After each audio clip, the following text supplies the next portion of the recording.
Boa noite a todos. Eu escolhi o texto de Romanos, capítulo 8, para nós meditarmos nessa noite.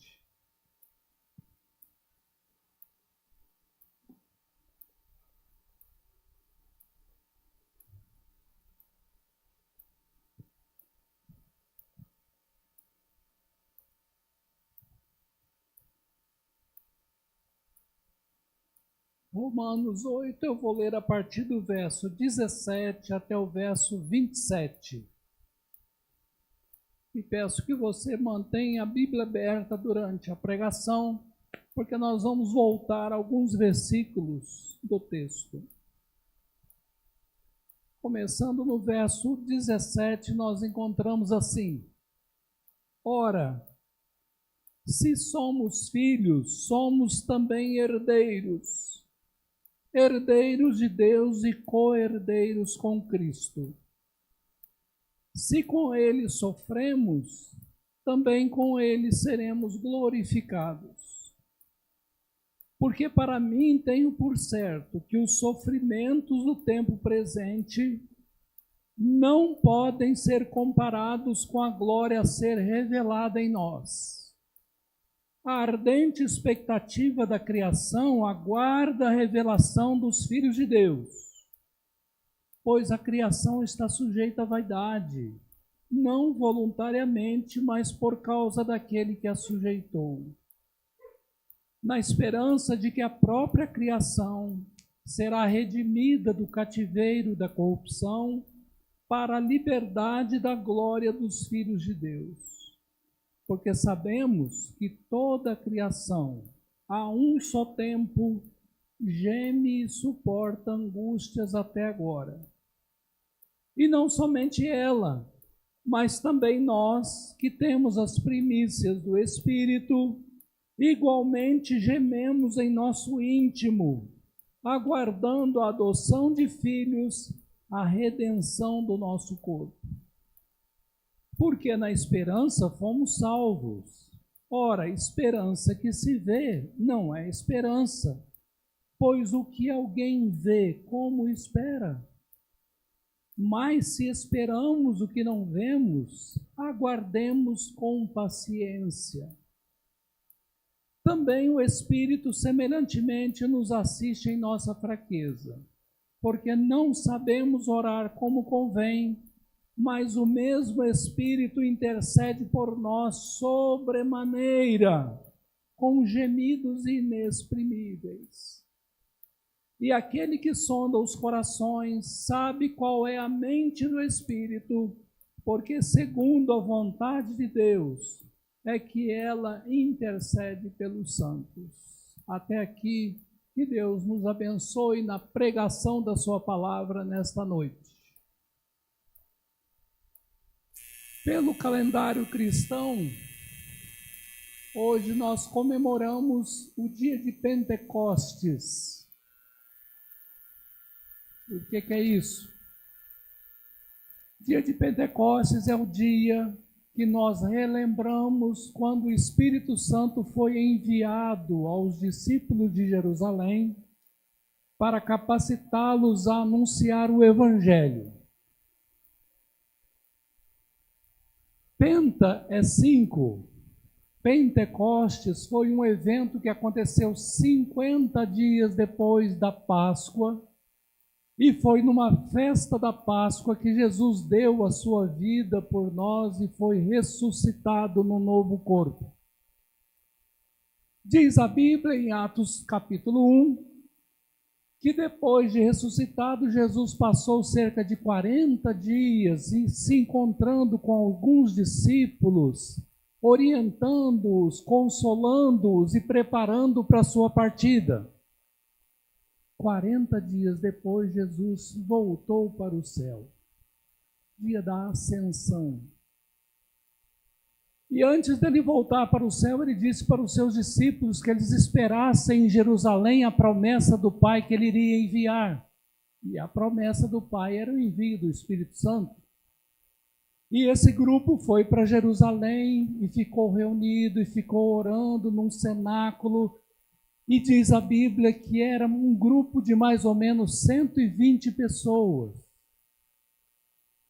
Até que 10 dias depois que Jesus havia sido assunto aos céus, 50 dias depois que ele havia sido ressuscitado, acontece um evento sobrenatural registrado em Atos 2, que foi o envio do Espírito Santo para aquela comunidade. E relendo os textos nesses dias, eu notei que eles estavam reunidos pela manhã. Era uma manhã de um dia qualquer, e eles estavam lá reunidos e o Espírito Santo veio sobre eles. E eles foram capacitados naquele momento, em diversos idiomas, a anunciar o Evangelho de Jesus, e dali para frente começou o movimento da igreja.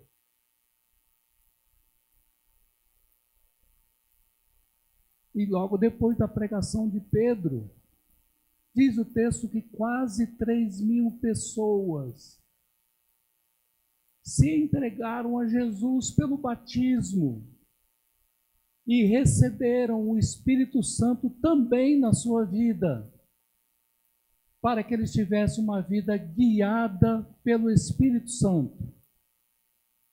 E quem é o Espírito Santo? A nossa teologia diz que o Espírito Santo é a terceira pessoa que revela a divindade.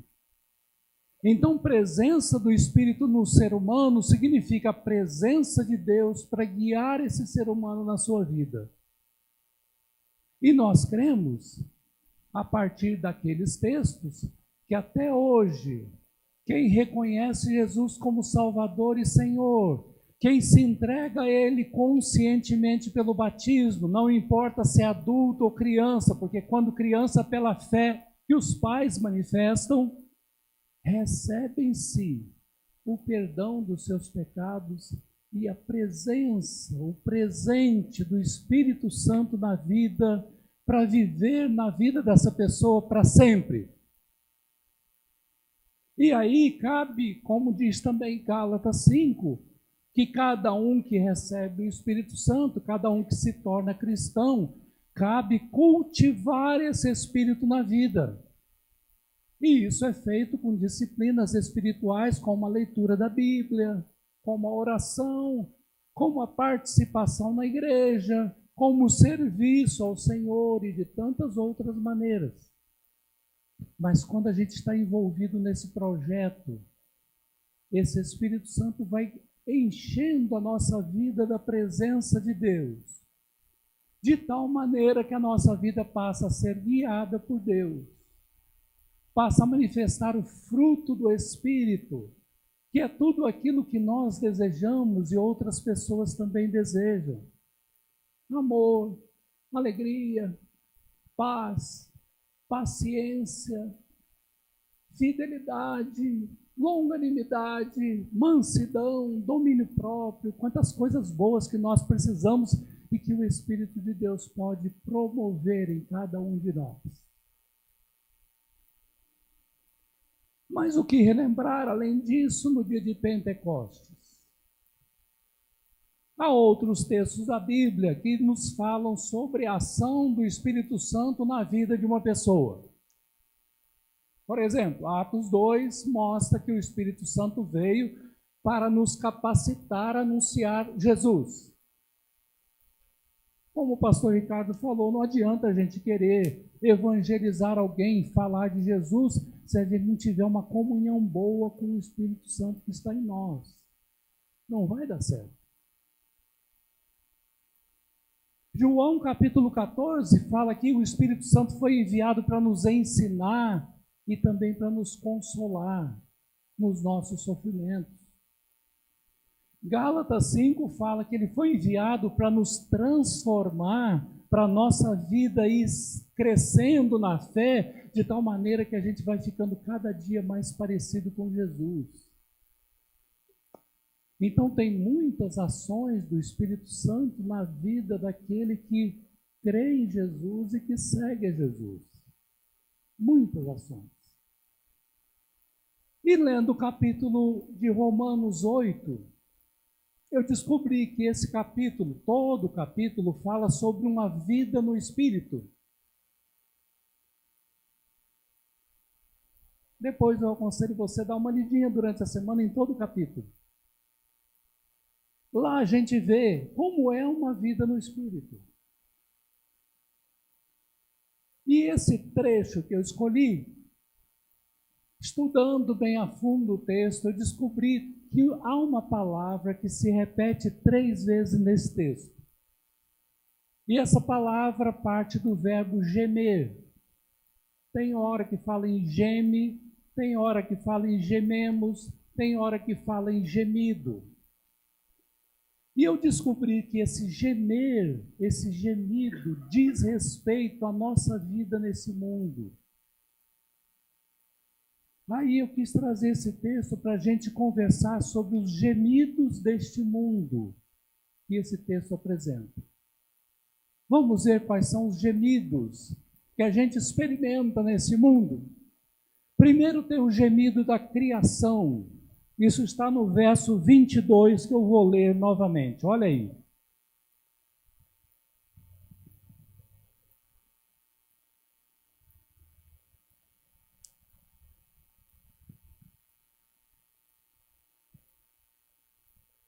O verso 22 diz assim: porque sabemos que toda a criação, a um só tempo, geme e suporta angústias até agora. Primeiro gemido desse mundo é o gemido da criação. O que Paulo, autor de Paulo aos Romanos, quer dizer com criação? Ele quer dizer tanto a natureza que Deus criou, quanto os animais que Deus criou, e até os seres humanos que Deus criou. Tudo isso está englobado no termo da criação. E Paulo está dizendo aqui que a criação geme e suporta angústias até agora. E isso ele falou há cerca de 2000 anos atrás. E quando a gente liga o jornal para ver, a TV para ver o jornal, a gente vê mais gemidos e mais angústias a cada dia acontecendo. A última que nós temos visto é a tragédia no Rio Grande do Sul. Natureza causando mortes, causando prejuízos, causando também a solidariedade de todo o Brasil para ajudar aquelas pessoas. E os cientistas têm dito que isso é uma consequência do aquecimento global. E aquecimento global tem a mão de todos nós, de todos os seres humanos. Eu me lembrei também de uma enchente que aconteceu aqui em Poços alguns anos atrás. Nós estávamos de férias fora daqui, mas quando voltamos ouvimos dizer que ali em volta da Rua Junqueira, no mês de janeiro, houve uma chuva muito forte durante uma semana e alagou a Rua Junqueiras e seus arredores, causando muito prejuízo. Aí a prefeitura foi verificar quais eram as causas, descobriram que os bueiros estavam entupidos e passaram a fazer, depois disso, uma limpeza periódica em todos os bueiros. Também na limpeza que foi feita depois, descobriram que num rio que passava ali por perto tinha um sofá. Eu fiquei pensando, quem é que descarta um sofá para ele ir parar no leito do rio? Que consciência ecológica tem uma pessoa que faz isso? Porque o rio só quer passar. Mas se ele encontra obstáculo, ele vai causar problema. Então tem muito da mão do ser humano, causando muitos problemas na natureza, a ponto de nós vermos tragédias.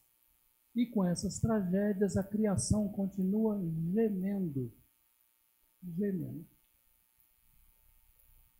Pergunta: o que é que nós podemos fazer diante do gemido da criação?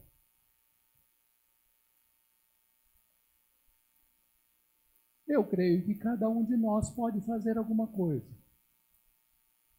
Porque a consciência ecológica deve ser de todos nós. Quando Deus nos criou, no começo da Bíblia, no começo do Gênesis, é dito que nós fomos colocados como mordomos da criação de Deus. Então nós devemos ser cuidadores da natureza e de toda a criação, e não exploradores, e não exterminadores. A gente tem visto ultimamente o governo combatendo garimpo ilegal nas terras indígenas, de gente que só quer ganhar dinheiro, que só tem avareza no coração, e por causa disso lança no rio produtos que vão matar peixes, vão tornar a água não potável. E eu fico pensando, que consciência ecológica tem pessoas assim? Mas a gente não pode pensar só nos outros, só nos que estão longe. Aqui mesmo, na nossa casa, nós somos convidados a cuidar da nossa casa, a ter a nossa casa limpa. Ultimamente, a gente está sendo convidado a não deixar água parada, porque ali pode ser um foco de mosquito, e em consequência disso a gente pode ter dengue.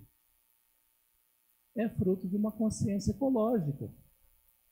Nós somos convidados também a descartar adequadamente o lixo que produzimos.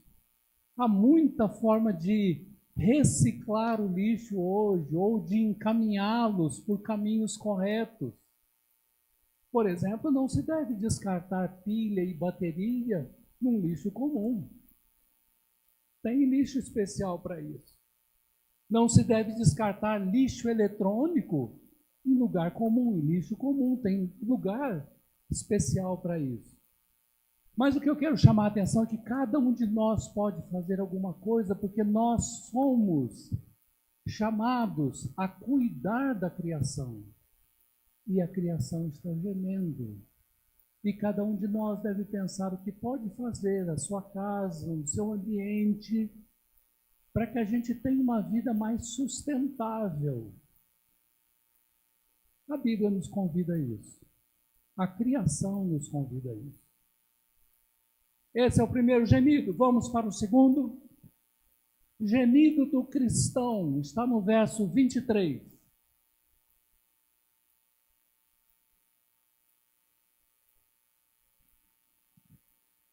Verso 23 diz assim: e não somente ela, a criação, mas também nós, os cristãos, que temos as primícias do Espírito, com letra maiúscula, Espírito Santo, igualmente gememos em nosso íntimo, aguardando a adoção de filhos, a redenção do nosso corpo.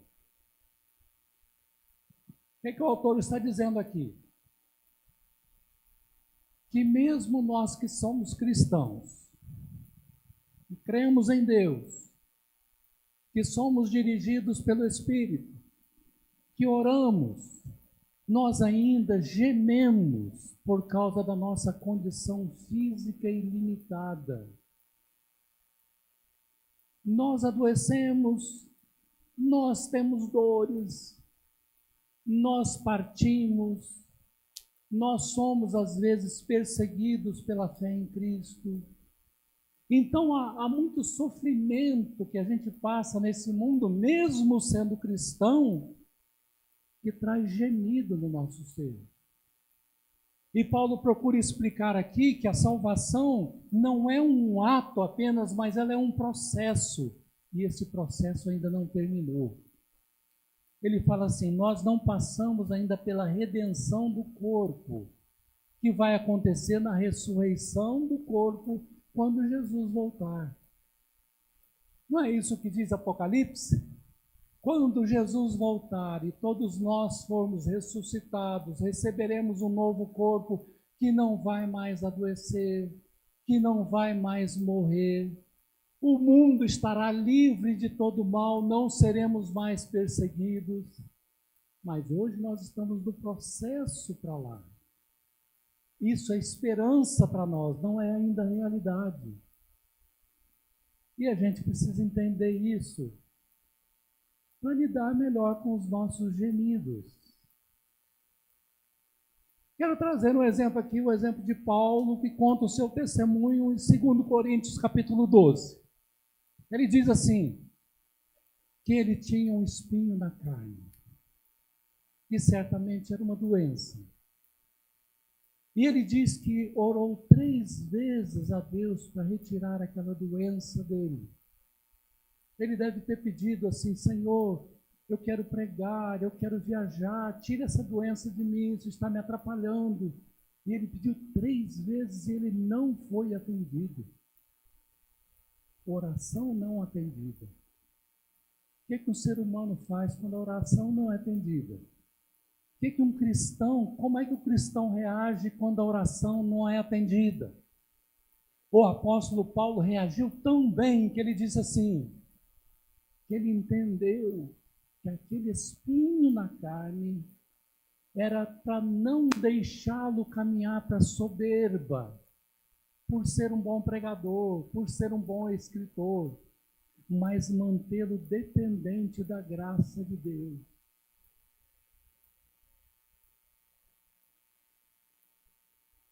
O que é isso?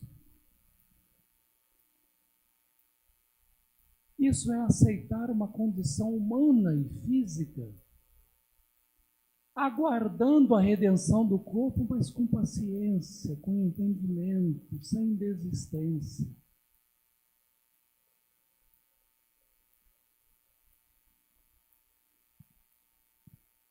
O que fazer diante desse gemido do cristão, então?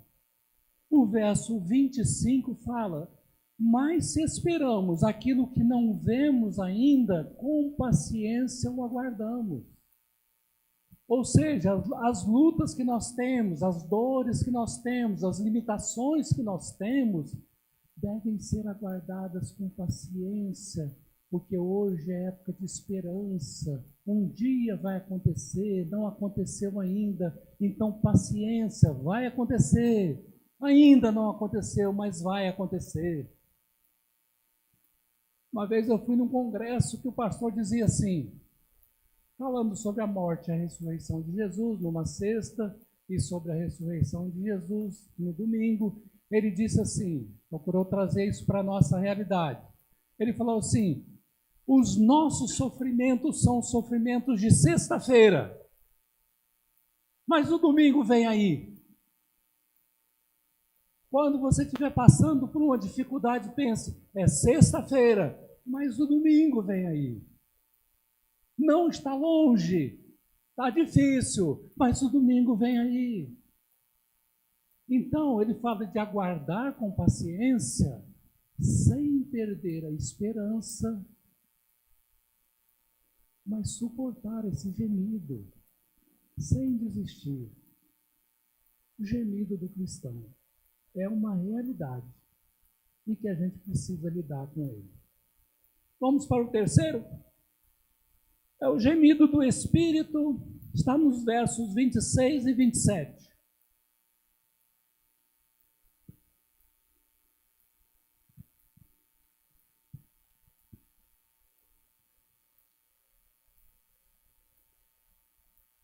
Os 2 versos dizem assim, também o Espírito,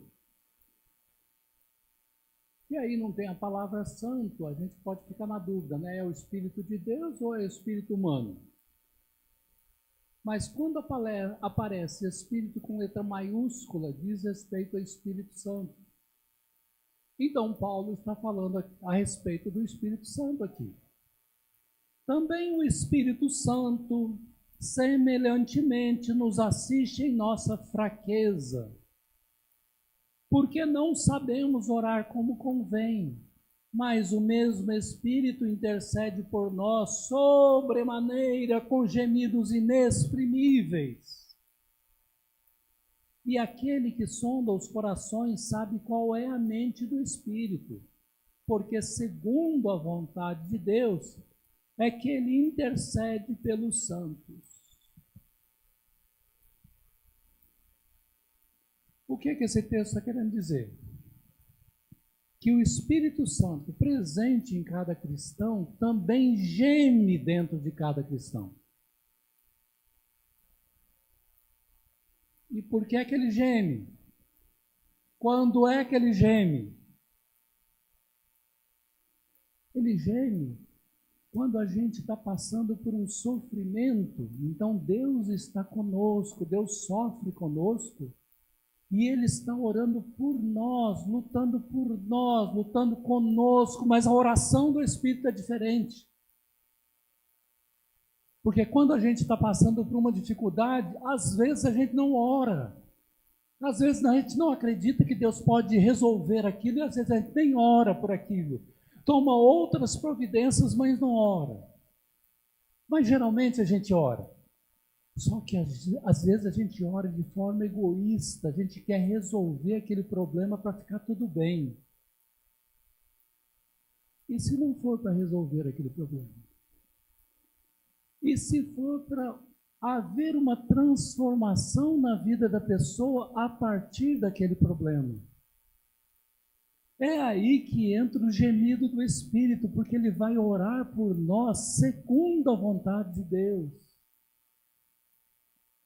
E eu penso que é uma oração assim perfeita, uma oração aceitável, é uma oração que vai ter uma resposta correta, adequada, porque o Espírito Santo chega a gemer por nós numa oração intercessória a nosso favor. Nesses últimos dias eu tenho pensado se o Espírito Santo não está intercedendo com gemidos pelo povo do Rio Grande do Sul.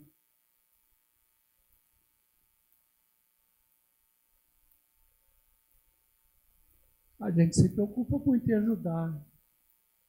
A gente tem orado também. Mas geralmente a gente ora para que aquele problema seja resolvido. Mas e se Deus estiver conduzindo aquela situação para uma transformação daquele povo? Eu ouvi que dos 497 municípios do Rio Grande do Sul, cerca de 90 não tem uma igreja cristã. Talvez o Espírito Santo esteja orando assim: Senhor, faça esse povo se voltar para Ti. Deixar as idolatrias, deixar querer viver uma vida longe de Ti como se fosse possível. Faz esse povo voltar para Ti. E não são as tragédias que fazem a gente repensar a vida?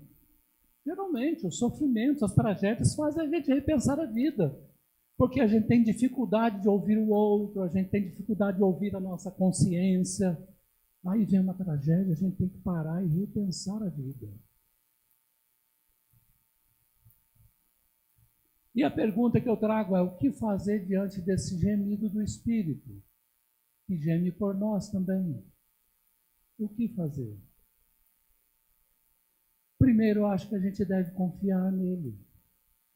Deve confiar. Paulo confiou quando entendeu que o espinho na carne lhe trazia bênção. Paulo confiou. Eu acho que a gente pode também descansar. Creio que Paulo resolveu esse problema, descansou contra ele. Soube lidar com ele. Mas eu creio também que a gente deve buscar o reino de Deus e torná-lo o primeiro lugar na nossa vida. Porque pode ser que haja outras pessoas ou outras coisas ocupando o primeiro lugar na nossa vida.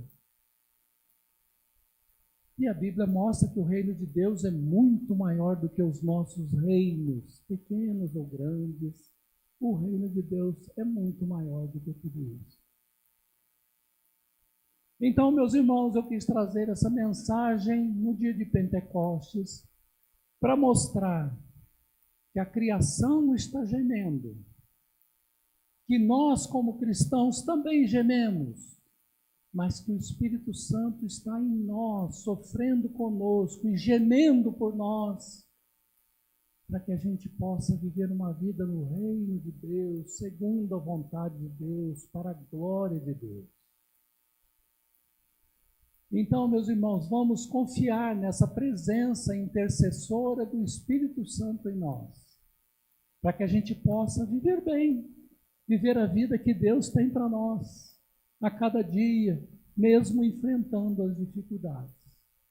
Agora, a maior questão que tem, não é essa. A maior questão que tem é se nós já somos filhos de Deus. Porque se nós já somos filhos de Deus, já nos entregamos a Jesus conscientemente pelo batismo, nós temos o Espírito Santo habitando conosco e trazendo todas essas bênçãos. Mas se a gente não fez isso ainda, é hora de fazer. A Bíblia está convidando a fazer. A reconhecer Jesus como nosso Salvador e Senhor, a nos entregarmos a Ele, a sermos batizados em nome dEle, a recebermos esse presente do Espírito Santo em nossa vida, e a partir daí temos uma vida no Espírito, caminhando com Deus no nosso dia a dia. Que Deus nos abençoe, nos ajude a compreender isso e a viver segundo a sua vontade. Vamos ter um tempo de oração silenciosa para a gente avaliar um pouquinho a nossa vida. Como é que está a nossa vida diante desse assunto, desse texto, dessa mensagem? Vamos pensar por alguns instantes e vamos conversar com Deus. Depois eu faço uma oração em voz alta.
Pai Celeste, nós te bendizemos, porque já fazemos parte da família da fé, por termos entregue a nossa vida ao Senhor Jesus. Nós louvamos o teu nome pela presença do Espírito Santo em nossa vida, que nos ensina, que nos consola, que ora por nós nos momentos de dificuldade. Ó Senhor, louvado seja o teu nome por essas e tantas outras bênçãos que o Senhor tem nos concedido. Agora pedimos uma bênção para cada um de nós. Que o Senhor nos oriente o que nós devemos fazer em particular, diante do gemido da criação, diante do nosso gemido e diante do gemido do Espírito Santo por nós. Orienta a nossa vida, Senhor. Abençoa-nos. É o que nós te pedimos, em nome de Jesus. Amém.